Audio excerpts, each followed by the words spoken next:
internautas, é um prazer estar aqui com vocês novamente, numa sexta-feira chuvosa aqui em São Paulo, muito frio.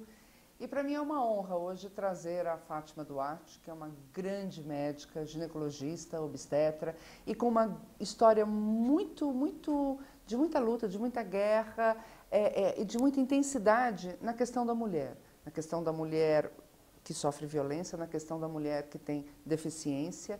Ela acaba de chegar do Peru, não é, Fátima? Com um trabalho muito importante, que chegou a ficar em segundo lugar na premiação, não é isso? E eu acho que hoje o dia vai fazer assim o nosso programa, porque a gente tem muita coisa para falar e para comentar. Doutora Fátima, é um prazer tê-la aqui com a gente. Olha, o prazer é meu, é uma honra estar ao lado de mulheres, porque o assunto das mulheres é inesgotável, né? E essa aliança de poder estar sempre podendo falar para as mulheres é um prazer e uma grande felicidade poder estar aqui nesse momento falando. O grande prazer é meu. E na verdade é isso, eu acho que quanto mais as mulheres falarem, quanto mais as mulheres se comunicarem, relatarem, não terem medo de contar as experiências, não é? É assim que elas vão se fortificando, não é isso? É porque nós vamos sabendo de nós mesmas pelo que nós sabemos, né? Exatamente. E o importante é nós não nos perdermos, né? Nem perdermos essa possibilidade de poder estar sempre falando, ter a coragem de poder falar da ignorância, do medo, né? Exatamente, assim das dúvidas. Nós vamos nos achando, né? Vamos sabendo de nós mesmos. Exatamente. Né? Nós mesmos, E eu queria começar lembrando que amanhã a gente faz 25 anos da nossa Constituição Federal. A Constituição Federal que trouxe pela primeira vez, por incrível que pareça, doutora Fátima, o direito à saúde como um direito indispensável ali, erigido na nossa Carta Magna. E junto ao direito à saúde veio também o direito do consumidor. E aí eu já vou começar provocando, doutora Fátima, com toda a sua experiência. Nesses 25 anos, o Estado, enquanto provedor do direito, do dever de dar saúde, na questão da mulher, trouxe muita coisa, houve diretrizes públicas, ainda falta muito. Qual é a sua visão? Olha, quando nós falamos sobre esse feito nós conseguimos comemorar essa Constituição, uma das constituições mais democráticas que tivemos, é importante falar dessa história de luta e de resistência que eu, com muita honra, participei, que é o chamado Povo da Saúde, né? Então, em 1988, a luta do povo brasileiro contra uma série de estados de direitos que foram negados, a sociedade civil, as mulheres, os movimentos feministas, os profissionais de saúde, conseguiram colocar como importante dentro da Constituição o Sistema Único de Saúde. Então, o sistema de saúde ter desaguado nessa grande conquista, que escreve a saúde como um dever do Estado e um direito do povo, estendendo, eu estive agora lá no Peru, quando a gente fala para outras pessoas que nós temos um sistema único que garante a totalidade para todos os brasileiros, um sistema de acesso e de garantias. Então, essa possibilidade foi uma possibilidade quase que única. Então, nós vemos agora em tantos países, como aqui nos Estados Unidos, eles discutindo a questão de saúde.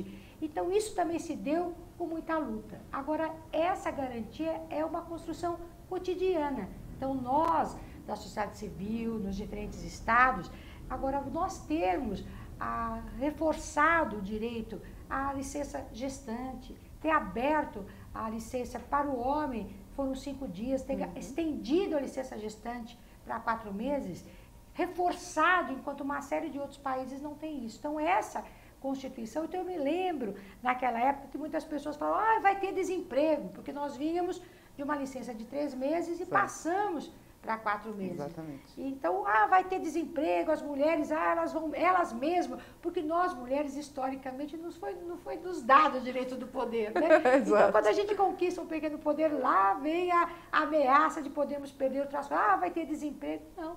Então, isso foi uma grande conquista das mulheres e isso se faz cotidianamente, né? Então...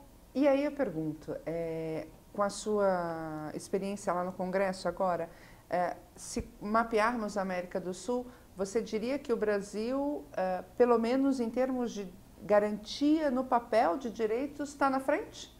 Ah, está na frente. Está na frente não só. Agora, nós temos no Chile, o Chile quando nós falamos de índices, de políticas públicas, nós temos que pensar quais seriam os indicadores que nós temos para analisar a saúde da mulher. Então, nós temos indicadores que são indicadores que, quando se fala da saúde da mulher, não tem como nós não falarmos como é o papel dessa mulher dentro da sociedade. Então, a emoção, ela está conectada com as experiências sociais, né? Então, nós, mulheres, estamos constantemente em relação com o que está à nossa volta. Então, qual que é o índice que a gente considera muito importante para ver qual é o papel dessa mulher na sociedade? Então, uma grande coisa é a questão salarial. Como é que as mulheres estão ganhando? As mulheres estão ganhando igual aos homens? Ainda ou não. há uma diferença salarial, né? Ainda. Como é que é a garantia das mulheres em relação à mortalidade materna? Quer dizer, como é que essas mulheres estão engravidando? Nós sabemos ainda, nós temos no Brasil, que uma mulher morre a cada duas horas de parto. A cada 2 horas de parto? No Brasil, nós temos que uma mulher morre por uma causa relacionada à gravidez. Tá. Então, e qual é essa causa mais importante? É a pressão alta, a pressão alta. Nós temos a hemorragia pós-parto. Nós temos as complicações de infecção, nós temos as complicações relacionadas ao aborto.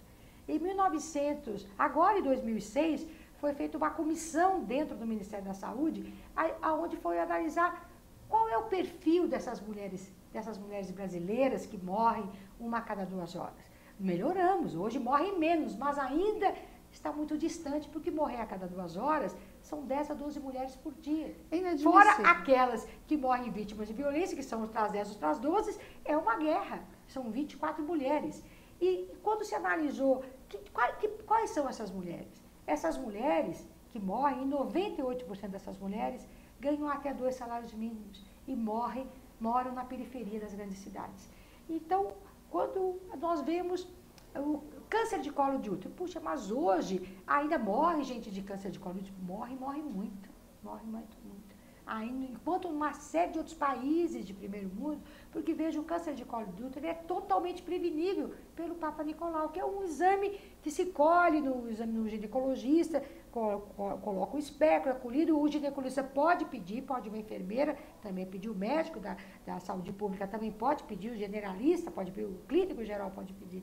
E é um exame que detecta as infecções antes delas se transformarem. Hoje nós temos a vacina de papilomavírus, do HPV, que está relacionado com, muitas vezes, com o câncer de colo de útero. Então, essas mulheres, elas morrem no labirinto entre fazer um exame de alterado até se tratar. Câncer de mama, nós temos 187 casos novos de mama por dia.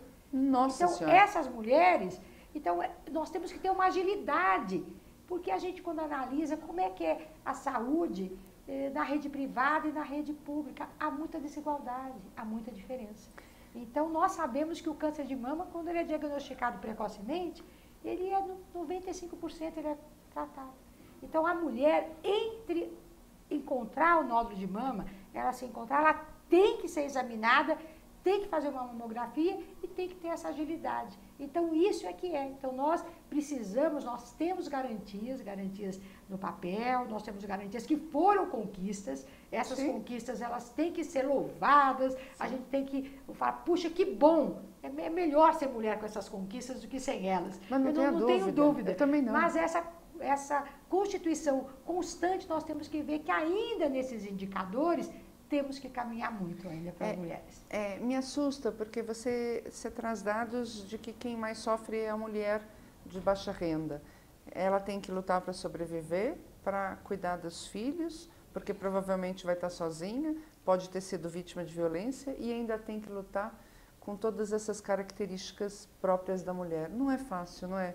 Apesar de que é maravilhoso, não é, Fátima? Agora, mas não é fácil. Quando nós falamos também da questão da gravidez, da mortalidade materna, é muito importante nós vermos que são ações que podem ser evitadas.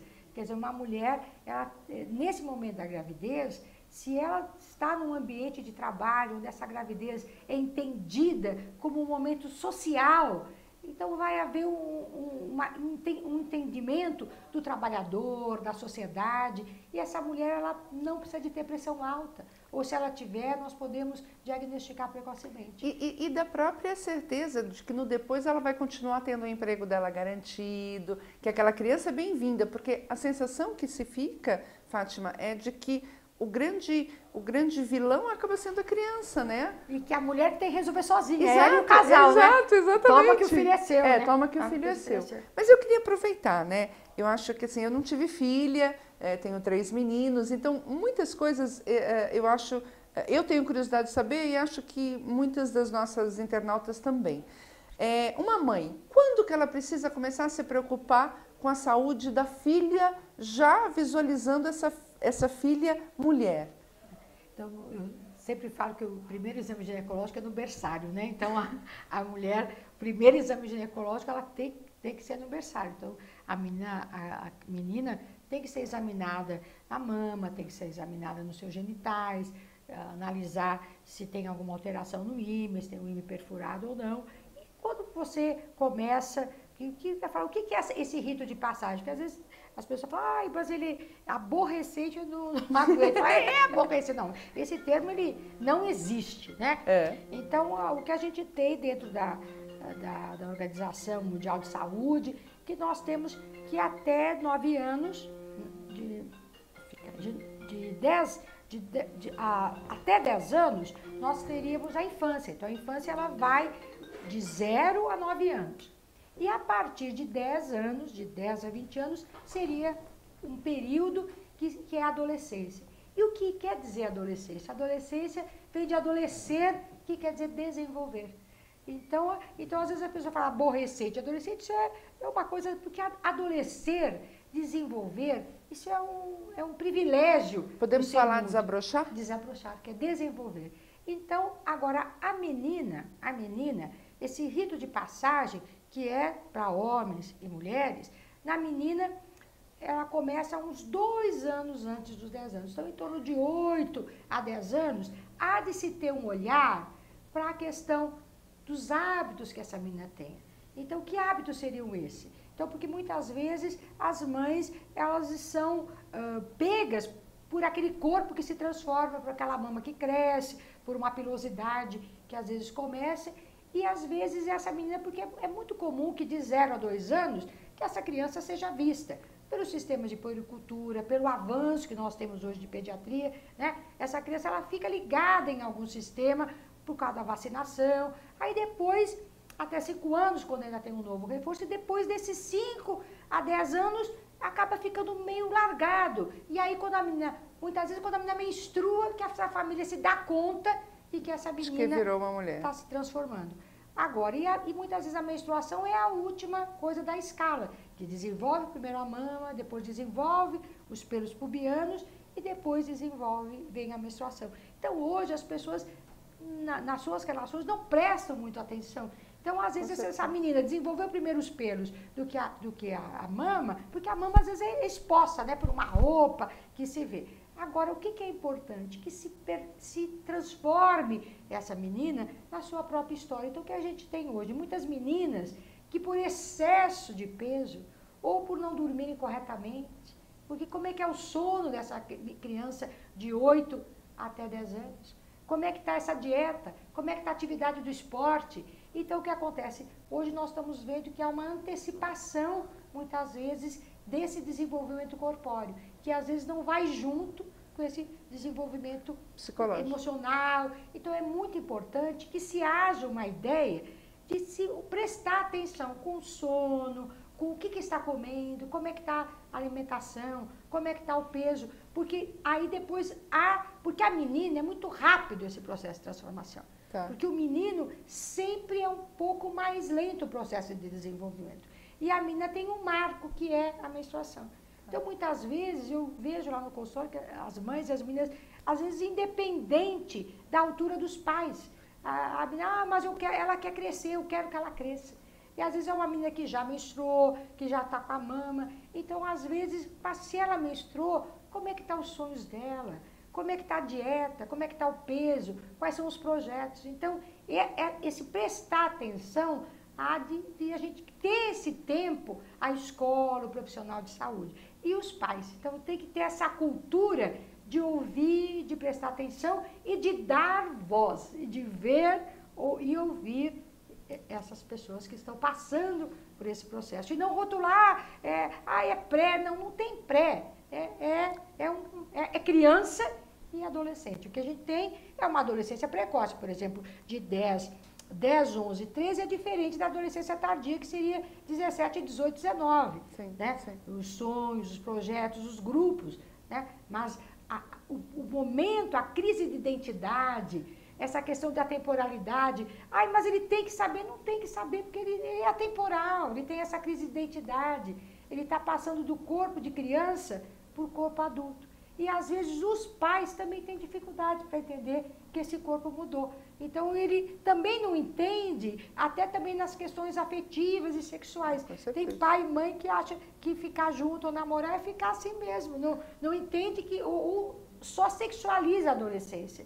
E não entenderá como um todo, que é a atemporalidade, que é o momento de fantasia. E se nós não prestarmos atenção nesse adolescente, alguém vai prestar. Então, nós vemos que você tem a questão do tráfico, a questão de outros, eles prestam atenção, eles têm uma rapidez para perceber que é um mundo de fantasia, que é a temporalidade. Eles entram nesse vácuo. Nesse vácuo, porque ele tem flutuação de humor, ele quer e não quer, tem crise de rebeldia, isso faz parte do processo normal. Então, essa escuta, e sem contar que hoje você tem esse peso muito grande da imagem corporal, né? Essa cobrança, imagem, né? Essa cobrança. Que tem que ser magro, tem que fazer esporte, tem que ter cabelo liso, tem que ter cabelo comprido, tem que ser loiro, sensual. Tem que ser sensual. Então, esse adolescente, com todo esse perfil de rito de passagem, ele tem muita dificuldade para ter voz e para fazer a negociação. Então, se ele não tem autoestima, se ele não faz negociação, nós vamos estar perdendo para quem consegue perceber e ouvir. Então, nós, a sociedade civil, pais, professores, nós temos que ganhar essa batalha. Que nem a batalha é uma passagem, né? Então, aí eu não vou falar só para a mãe internauta, vou falar para os pais internautas. Atentos, então, às filhas. E acho que aos filhos também, não é, Fátima? Porque eu acho que está certo que com a mulher o processo ele vem cheio de preconceitos ainda, nós vivemos, mas eu acho que o menino também passa por isso com uma outra cobrança, eu acho, né? Muito, e hoje, porque eu vejo que as mães, como a menstruação é um fato, né? A menstruação, e muitas vezes a gente tem de cada 10 meninas, 3 têm cólica menstrual, né? Então, às vezes a cólica, a menstruação intensa, a família, se ela não enxergou, de repente ela tem que se colocar numa posição. Agora o menino, esse processo fica muito mais obscuro, fica mais escondido sob as aparências, exatamente, né? Então, de repente, essa mãe não consegue dizer não consegue ouvir, e esse rótulo porque hoje a gente tem muito pouco tempo uns com os outros. Literalmente. Nós não prestamos atenção uns aos outros. Então, a família precisa de prestar atenção. E até falando, né, observem, domingo, sábado, restaurante, pizzaria, a família até está reunida, mas está todo mundo assim, né? Está todo mundo no celular, uma mesa com 5 pessoas, elas não conversam. Está todo mundo no seu celular, não é? Porque como é feita a refeição, as pessoas sentam para fazer a refeição, as pessoas fazem refeição junta, pelo menos um horário, as pessoas ouvem, conversam umas com as outras. Então, há de ter que se pensar nesse caminho, né? Porque o constituir, o criar, é um processo. Então, tem que se dar tempo para essa mulher, tem que dar sempre desse homem, para exercer essa maternidade.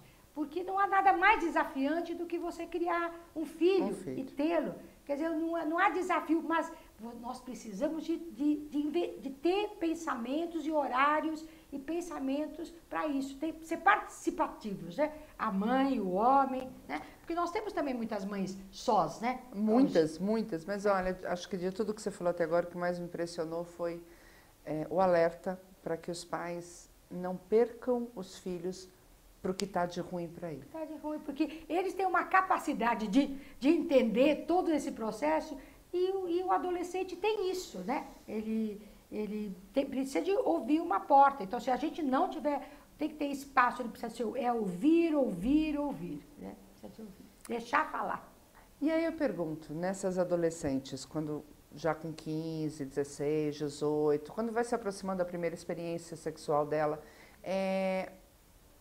ela está conseguindo, eu diria assim, se conhecer mais do que nós na nossa época? Houve um avanço em termos de esclarecimentos? Como é que essa mulher de hoje está lidando com a sua libido? Ou está ficando deprimida? Ou ainda tem muita mulher que tem vergonha e não fala sobre isso?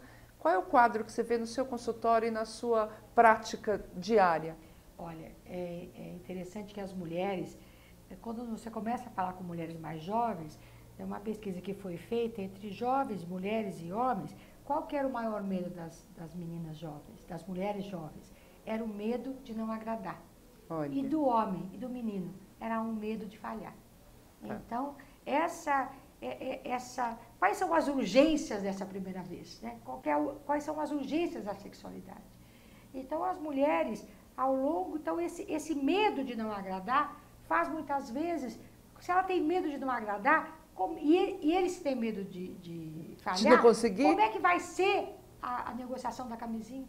Como é que se vai? Então, eu sempre falo, há de se ter muito útero e há de se ter muito ovário. Porque essa menina que tem uma autoestima boa, essa menina que confia nela, que tem um espaço de troca e de falar, ela vai conseguir pedir a camisinha. E ele também vai conseguir colocar a camisinha. Agora, se não tem conversa, ela não vai conseguir.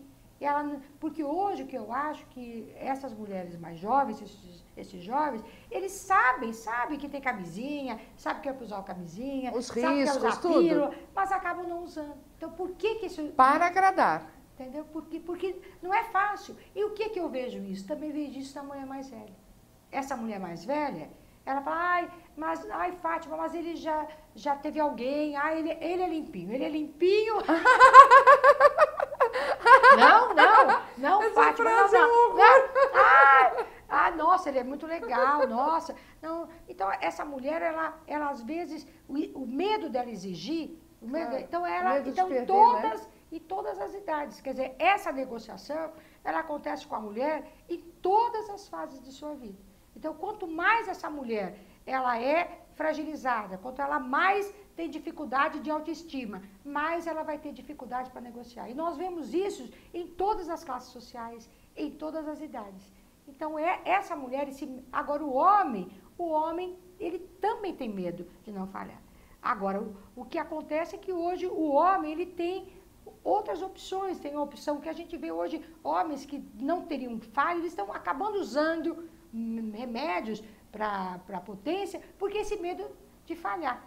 Esse medo de falhar. Me disseram essa semana que os homens também dissimulam.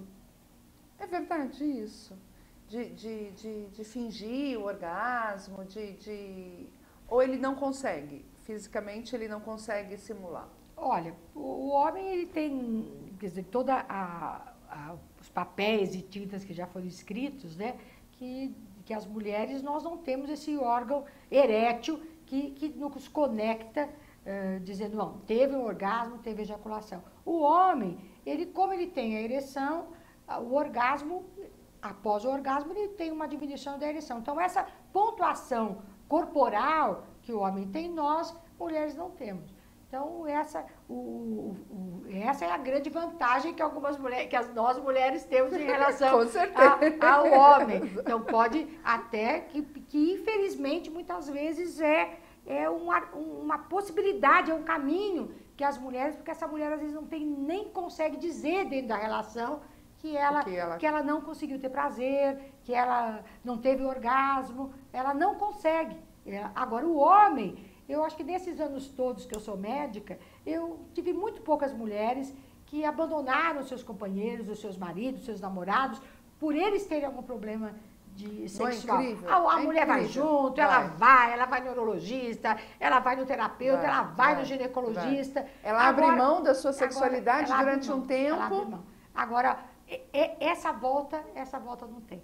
Quer dizer, as mulheres, e muitas doenças como o câncer de mama, onde essa mulher, ela passa por uma questão medicamentosa, muitas vezes ela tem que entrar numa menopausa antes da hora, ou até reforça uma menopausa que ela está. Ela não pode fazer uso de hormônio, porque é o passaporte da cura dela. Quer dizer, essa mulher é uma mulher vitoriosa. Quer dizer, como eu falei, nós temos 95% de chance de curarmos, porque o câncer é ou para 10 ou para 12 em São Paulo. Então, nós temos uma estatística grande.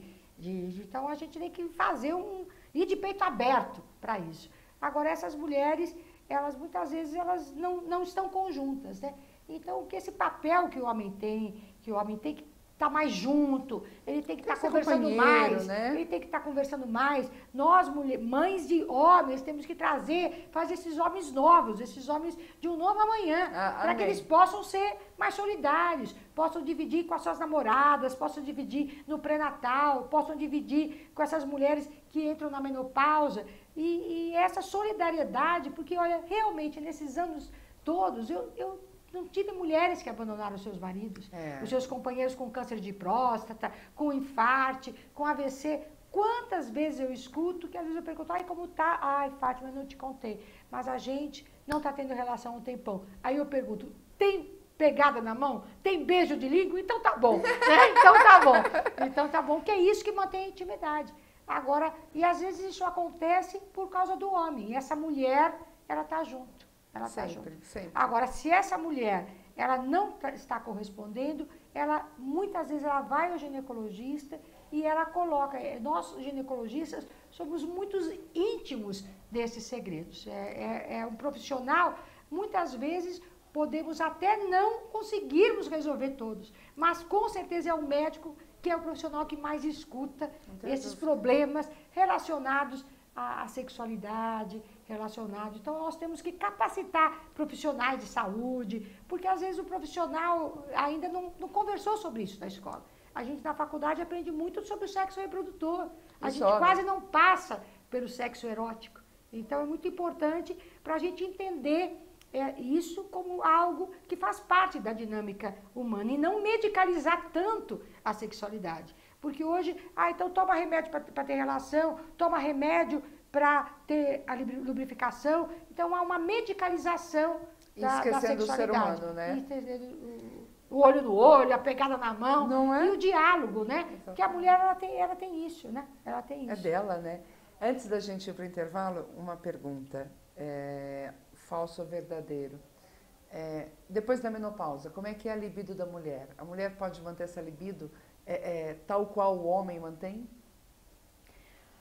Olha, Rosana, nesses anos todos que eu sou médica, que já são mais de 30 anos, é algo que a gente ouve e há uma modificação. Então, nós mulheres não somos iguais aos homens, porque há uma modificação. A menopausa o período, seria a última menstruação. Então, é um momento onde se encerra essa função reprodutora. Por que se encerra essa função reprodutora? Porque a maternidade, ela tem seus riscos. A maternidade, ela pode ser acompanhada de uma morte, e de uma perda de útero, e de uma hemorragia. Então, como é que a natureza faz? Essa finitude da função reprodutora, ela tem um porquê. Ela tem um porquê. Também, aí há uma mudança desses hormônios. Há uma queda dos hormônios, e muitas mulheres têm muitas sensações, muitas questões físicas, e há algo, muito individual. Então, tanto que todas as sociedades de saúde, elas não falam, é para fazer isso, como a gente tem no pré-natal, como a gente tem que método anticoncepcional. Nós não temos esse igual para a menopausa. O que se fazer com a menopausa? Então, a menopausa é um período biológico, não é um período patológico.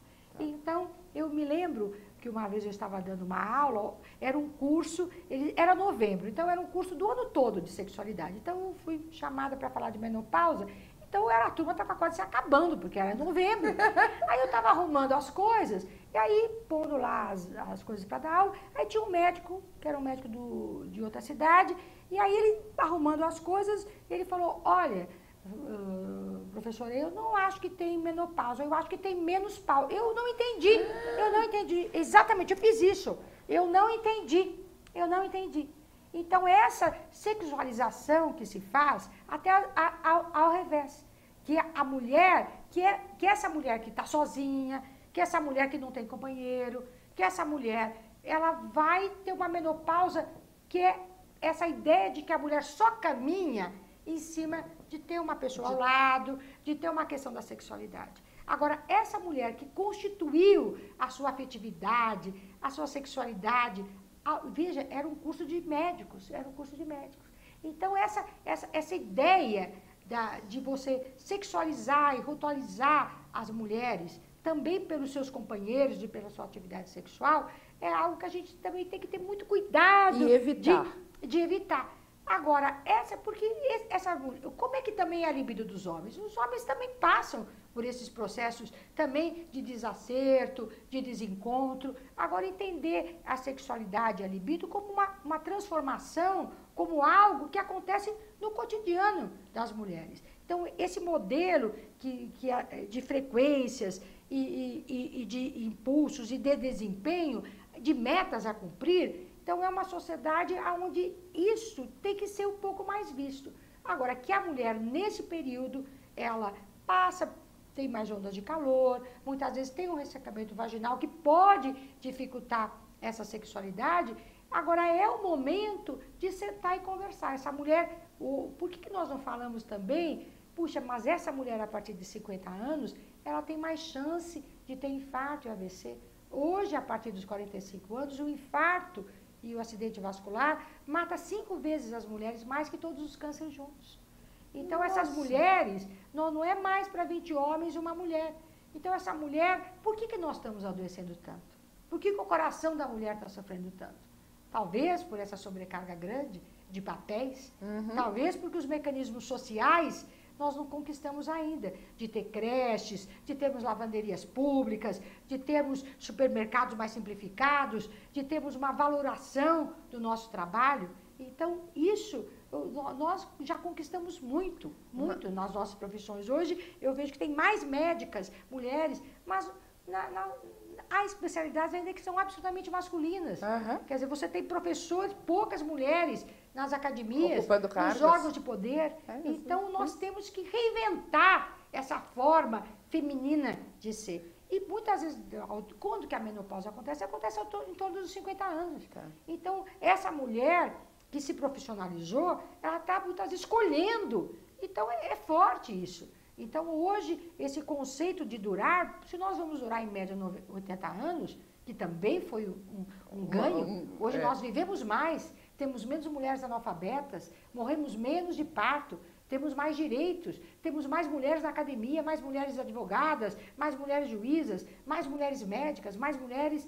Então, ainda falta muito, mas é melhor ser mulher hoje. E eu espero que a minha filha e a minha sobrinha também sejam mulheres de um novo tempo. De um novo tempo. Ela é bárbara, não é? Voltamos daqui a pouquinho.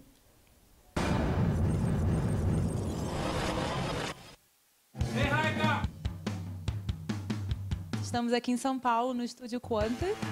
Gravando Marisa. Tá inacreditável, eu estou amando fazer. O Achados Marisa é um conceito novo que a marca traz para o mercado e com uma proposta bastante interessante. A gente vai fazer algumas ações com revistas de moda. Então, a gente tem a tendência de moda presente nas nossas coleções com preço justo.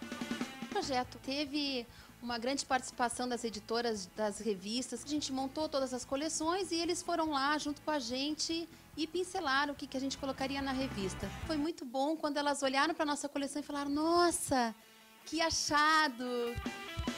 A gente queria posicionar a Marisa com uma rede de fast fashion, com uma entrega de informação de moda muito forte. O conceito dessa campanha tem como objetivo reforçar a imagem de moda que a gente tem. A gente buscou um fato que é muito comum no mundo digital, que são os achados. Gente, olha que achado! Com base nesse fato, a gente trouxe toda a campanha para a loja física, para a internet e para a venda direta. Nós não estamos falando só de uma comunicação, na verdade, vai ter toda a campanha de TV, de revista, mas a gente vai também integrar toda a parte digital, e-commerce. Então, é um projeto que ele nasce com uma envergadura bastante interessante para ficar aí por um bom tempo. A As dificuldades eram a gente conseguir imprimir uma linguagem diferente para 12 filmes que, na verdade, estão mostrando ofertas. Por isso que é bom um diretor que entende tudo. É um filme de varejo, mas que, ao mesmo tempo, é um filme de moda. Então ele tem que ficar bonito, elegante. A gente está filmando em muitos quadros, porque o slow também deixa as mulheres muito mais bonitas. Essa campanha tem que imprimir moda, sem deixar muito de lado a reverência, toda a alegria que imprime a marca. Olha e fala pra câmera, tá? Eu adorei falar essa frase, que é uma frase que eu cresci escutando. De mulher pra mulher, Marisa. Eu tinha que falar. Música o tempo inteiro. A ideia é botar as meninas pra dançar, deixar o clima divertido. A sugestão do diretor de arte foi muito bacana, de ter esses módulos cambiáveis, para dar um glamour pro filme, né?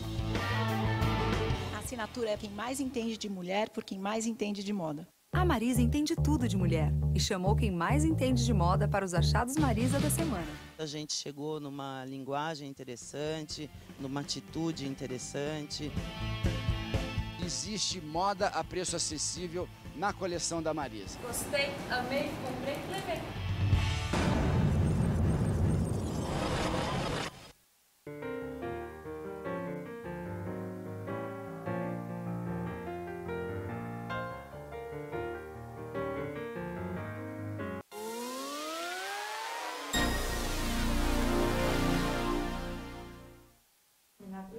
Deixa. Então, eu queria agora... ela falou de reposição hormonal. Eu pergunto, é ainda um dilema das mulheres, não é, doutora Fátima? É dilema. Tanto é dilema que não há protocolos, né? Não há protocolos, a gente não tem uma receita que você pode fazer. Agora, é importante, primeiro, a mulher entender que é um momento, é um período fisiológico. E eu fico um pouco triste quando as mulheres vão falar, Fátima, mas eu já estou da pré-menopausa, essa finitude da função reprodutora é algo forte para as mulheres. Então, essa mulher ela tem que ser preparada para entender que esse não é um fator, um momento de doença. Não é um período de doença. Nem de fim, e nem do ser mulher, e nem né? de fim. Óbvio, e óbvio. Nem de fim. Óbvio. E é um período onde essa mulher, ela está conquistando, vai poder usufruir de coisas que foram conquistadas e pode traçar metas, traçar planos, traçar projetos. Agora, a maternidade, ela é algo que tem que ter uma finitude biológica. Agora, nesse período que a gente fala, será que todas as mulheres precisam tomar hormônio? Será que tomar hormônio é a solução para todos os problemas das mulheres? Então, quando você fala toda mulher precisa, por quê? Qual que é Porque hoje, nos anos 60, houve uma ligação, que foi uma ligação um pouco perversa para as mulheres, que as mulheres deveriam tomar hormônio para ser family forever, que as mulheres deviam ser feministas. Sempre então, essa né? questão do hormônio relacionado à feminilidade, à sexualidade, a essência da condição feminina, então é algo forte para as mulheres. Então, a partir deste momento onde as mulheres não mais menstruam, onde não há mais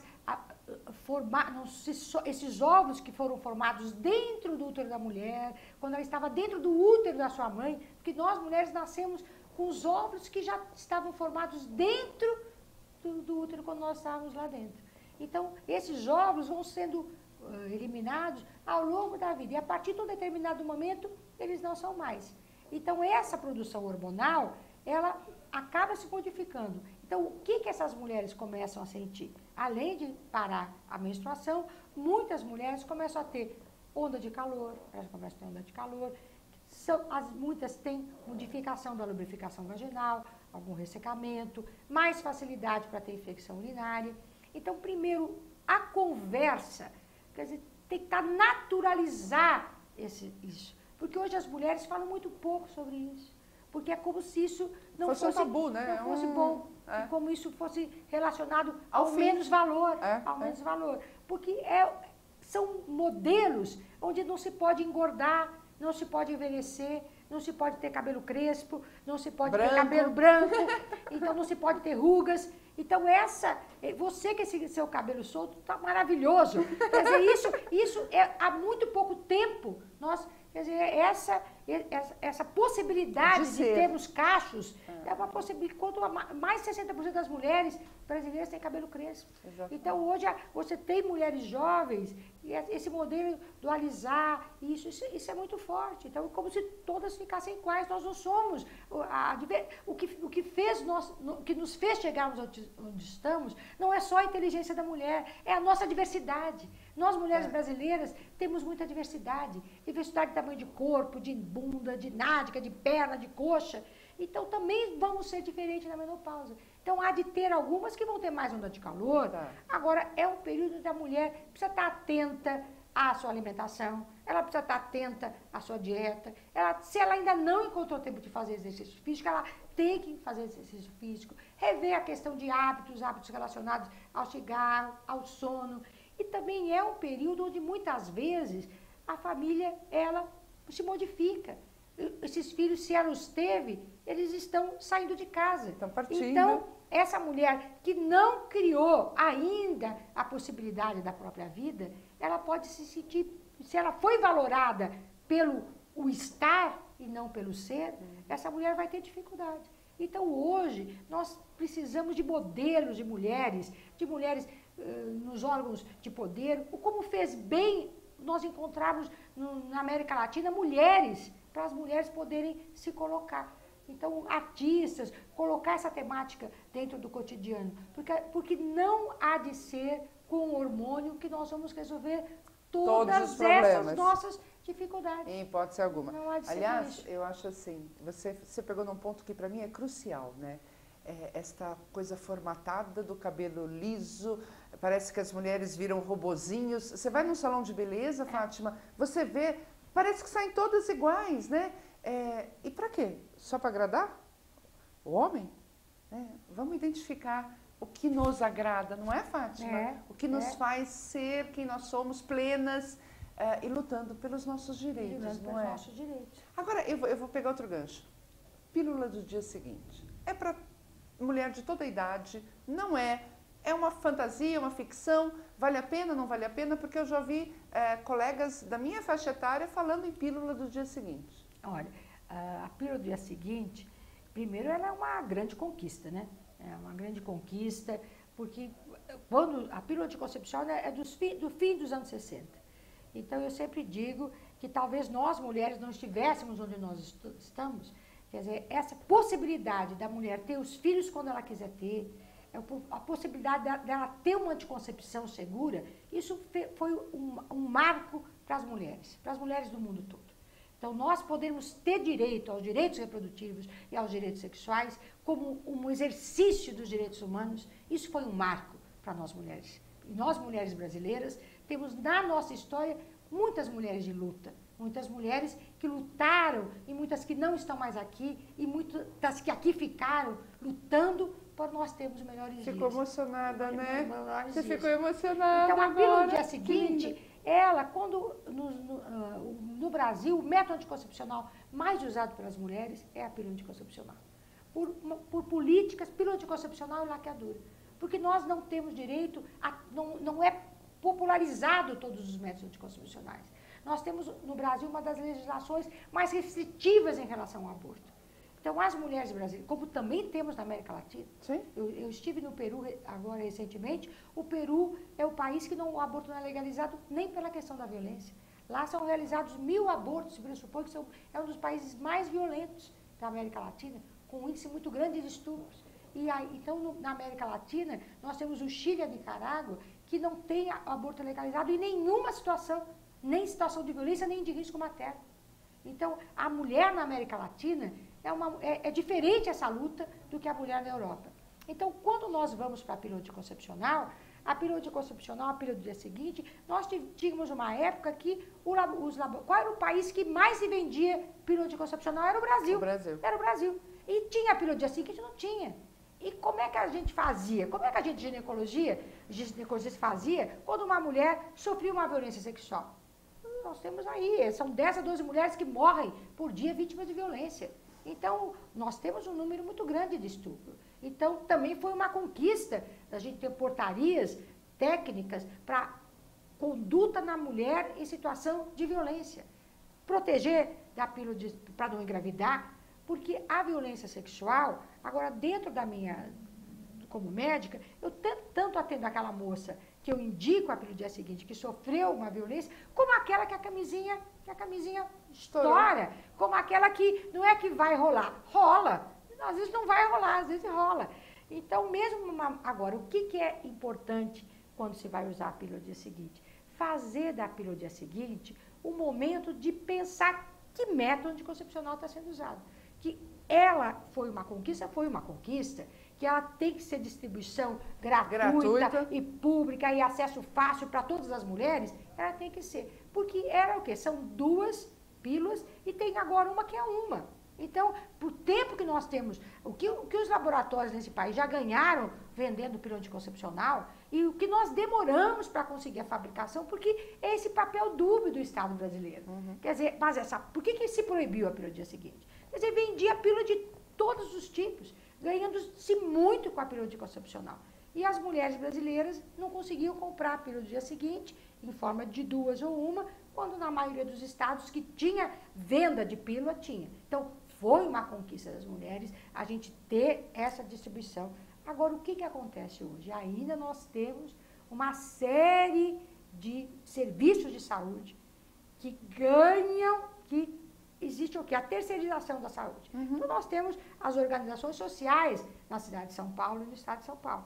Então, a mulher vai ser atendida por um hospital, uma clínica, esse local ganha essa consulta e a mulher chega e fala, eu preciso de uma pílula do dia seguinte. Não é dado, não é receitado. Porque se passa essa ideia errada cientificamente, verdades, porque às vezes você tem grupos e médicos e profissionais que utilizam as verdades pessoais como a ciência. Então, legislam que a pílula do dia seguinte é abortiva. Isso é uma inverdade científica. Como legislam que o DIU é abortivo. Não pode pôr DIU. Não pode pôr dispositivo intrauterino. Não pode pôr DIU de Mirena, que é ótimo para a mulher que menstrua muito, para a mulher que tem endometriose, para a mulher que tem cólica menstrual, porque é abortivo. Nós temos cursos de gestantes, cursos de noivos, entidades que dão curso para noivos, onde a mulher já foi orientada para usar DIU, não é para tomar pílula. E muitas vezes essa mulher não pode tomar pílula. Então, a pílula do dia seguinte é para ser tomada até 72 horas. Mas é para ser tomado de vez em quando. De vez em quando. Esporadicamente. Não para fazer disso um método anticoncepcional. Eu tenho, às vezes, meninas que tomam uma vez, porque ela desce um dia, no dia rolou, aí toma. Daí a uma semana rola de novo. E aí pega e toma a pílula anticoncepcional novamente. Então, o que acontece? Isso dá uma desorganização muito grande. Primeiro, não é abortivo. A indicação, quase sempre, se a mulher não é falado, ela pode tomar se ela é fumante, ela pode tomar se ela tem pressão alta, ela pode tomar se ela tem problema de coagulação. Então, isso também tem que ser colocado. E se essa mulher está usando por uma segunda vez, por uma terceira vez, alguma coisa está errada. Agora, por que essa mulher toma? Ela toma porque o método anticoncepcional não está perto. Ela toma anticoncepcional porque ela não tem a camisinha para negociar. Então, essa mulher, muitas vezes ela fica desesperada. Agora, é importante que o profissional de saúde a escute e o oriente adequadamente. Nós temos que ter mecanismos sociais para essas mulheres serem ouvidas. E que essa mulher não fique desesperada toda semana, não é? Desesperada toda semana. Agora, me chamou a atenção você falar do Chile, porque nós temos no Chile presidente mulher e que parece que não está conseguindo, né? Essa ausculta dos problemas da mulher é muito complicada. Agora, de tudo que você falou, para mim, Fátima, o Brasil só vai ter a verdadeira igualdade entre homem e mulher o dia que a mulher tiver o direito de decidir sobre o seu corpo e sobre a sua sexualidade. Não tem como se falar em igualdade sem isso, não é? E a gente chega lá. O Brasil é um país complexo, né? Mas eu tenho certeza que nós mulheres vamos conseguir vencer. Não é a favor ou contra, é ter o direito de decidir o meu corpo, a minha sexualidade. Isso sem falar em violência, porque se for com violência, então pode parar, né? Aí eu acho que a coisa passa para outro patamar. Fátima, eu fico encantada com você, mas eu queria, daqui a pouco a gente tem que encerrar, mas eu queria que você falasse dos 2 programas que você trabalha e que são fantásticos, o programa do adolescente do Estado de São Paulo e o Sábado Sem Barreiras. Olha, eu faço parte, muito orgulhosamente, do programa de saúde do adolescente, coordenado pela doutora Albertina Duarte, e esse programa teve a sensibilidade de entender que há ainda mulheres invisíveis. São mulheres, essas mulheres que são mulheres deficientes, essas mulheres elas têm riscos maiores, elas têm situação de vulnerabilidade, situação de adoecer, porque são mulheres e porque são mulheres deficientes. E nós sabemos que a pessoa com deficiência, independente de ser homem ou ser mulher, ela sofre mais situações de abuso sexual. Quando nós analisamos a população de rua, nós vemos uma porcentagem grande de mulheres de rua que têm deficiência, as crianças que estão fora da escola, e mais de 80% são crianças com deficiência, e não há para falar, a deficiência, ela empobrece uma família. Então, quando nós falamos, não dá para se ter igualdade, porque a deficiência, nós estamos falando de 14,5 bilhões de brasileiros.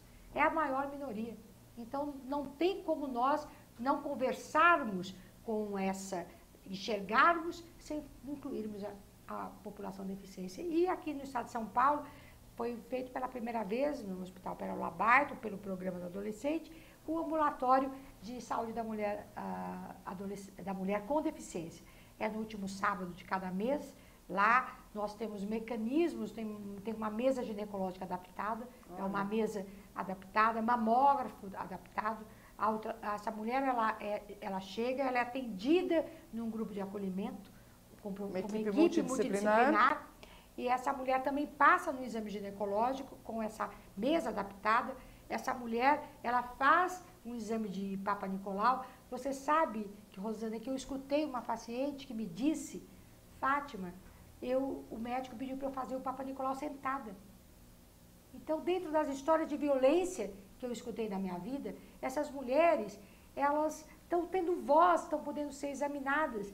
E esse grupo, as vozes que essas mulheres vêm dentro, como são os seus projetos, como é que é a rotina das suas vidas. Se essas mulheres estão se profissionalizando, não estão se profissionalizando, esse acesso à saúde, se elas não têm nem o direito de fazer um exame, como é que é a questão da sua sexualidade? Sim. Então, esse olhar é um olhar que está sendo muito importante. Essas mulheres, é um privilégio eu poder estar ao lado delas, e eu acho que nós vamos poder fazer uma constituição de uma nova cidade, de um novo estado, fazendo a participação e atenção à saúde dessas mulheres. De inclusão mesmo, não é? De inclusão. Porque essa inclusão, mais da metade dessas mulheres que eu estou atendendo, essas mulheres, elas recebem um auxílio econômico. Mas esse auxílio econômico não as empodera, não as incapacita. Sim, ao contrário. Porque muitas delas não estudam. Uhum. E é interessante, quando eu analisei a escolaridade delas e das mães,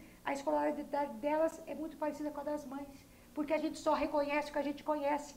E nós, mulheres, o maior mecanismo de mudança, de virada, é a escolaridade da mãe. Então, nós, mulheres, temos esse papel. Então, nós temos que empoderar essas mulheres para que elas possam lutar pela sua igualdade e para que elas possam fazer com que não se percam no seu grito. Continuar Porque essa nossa nosso grito luta, tem que ser né? maior que a nossa esperança. Com certeza. Não pode ser menor que a nossa esperança. Então só para lembrar, é todo sábado... Último sábado de cada mês. Último sábado de cada mês. Sábado Sem Barreira, no Hospital Pérola Barto. Muito bom. E o programa do adolescente do Estado de São Paulo, O que você... o que mais te chama atenção? Como é que está essa inclusão? Olha, o programa do adolescente algo, quando a gente começa a falar, acreditar que esse programa é feito com multidisciplinaridade, na rede pública, gratuito, com o espaço para esses adolescentes poderem falar dos seus sentimentos, serem atendidos, terem acesso aos métodos anticoncepcionais, a balada da saúde, que é no sábado, na segunda-feira, sábado é o Sábado Sem Barreiras, é na segunda-feira, a terça-feira rosa. Então, o atendimento à população GLBT que existe dentro da Casa do Adolescente de Heliópolis, que é um espaço mental. Essa Casa do Adolescente, dentro do atendimento, ela é pequena, é um espaço pequeno, e se consegue atender, se consegue ouvir, se consegue falar dos sentimentos, e assim nós acreditamos que podemos fazer uma transformação. E é dentro do Sistema Único de Saúde, que é o que é inovador e conquistador. Né? E eu ouso dizer que muita gente que usufrui da saúde privada não tem muita coisa que o Sistema Único hoje oferece, como esse tipo de tratamentos diferenciados, não é? O que é fantástico. A gente está sendo obrigada a encerrar. Eu vou te trazer de novo, porque você é fantástica. Eu queria passar a palavra para você, enfim, passar mais um recado para as nossas internautas, Fátima. Mas eu não quero deixar de registrar que como é gostoso te ver com o olho brilhando quando você fala das suas lutas. Você se emociona, você irradia. É de mulheres assim que realmente a gente precisa, Fátima. Uma honra tê-la aqui com a gente. Tá, muito obrigada. Eu queria dizer para as mulheres que possam estar nos assistindo, para os homens dessas mulheres que possam estar assistindo, que esse mês é um mês muito especial para as mulheres brasileiras, para as mulheres de luta. É um mês importante onde nós temos que falar da importância dos exames de prevenção, do Papa Nicolau, da mamografia, e como nós, mulheres, temos esse papel dentro do processo da criação, de estar junto, ao lado a lado, e que nós temos que cuidar do nosso corpo, temos que ser ouvidas para que a nossa mente e corpo possam andar juntos, para que nós podemos fazer uma virada, um mês da esperança, da luta e desse Brasil melhor. É o Outubro Mundial, essa luta nossa, mas eu vou aproveitar, eu me sinto compelida a falar para as internautas. Eu sei que o dia é difícil, que a gente tem um monte de tarefa, que a gente tem filho, tem casa, tem trabalho, tem que cuidar do cabelo, da unha, do pé, enfim, o nosso dia é muito pequeno. E a gente ainda consegue estudar, se formar, fazer um mestrado, enfim. E a gente acaba deixando de perder um pouco mais de tempo para lutar por nós mulheres. Está na hora de, como disse a doutora Fátima, a gente já conseguiu muita coisa, mas falta muito ainda para a gente conseguir. E se não nos unirmos, nós vamos ficar patinando. Vamos lá, vamos, uma a uma. Né? É dar o colo, é dar o abraço, é dar um beijo, é ouvir, é falar, é acolher, para a gente conseguir virar isso e realmente termos um mundo igual. Bom final de semana, aproveite, baladas, juízo, né? Lembrando sempre aqui da Fátima falando, e até semana que vem.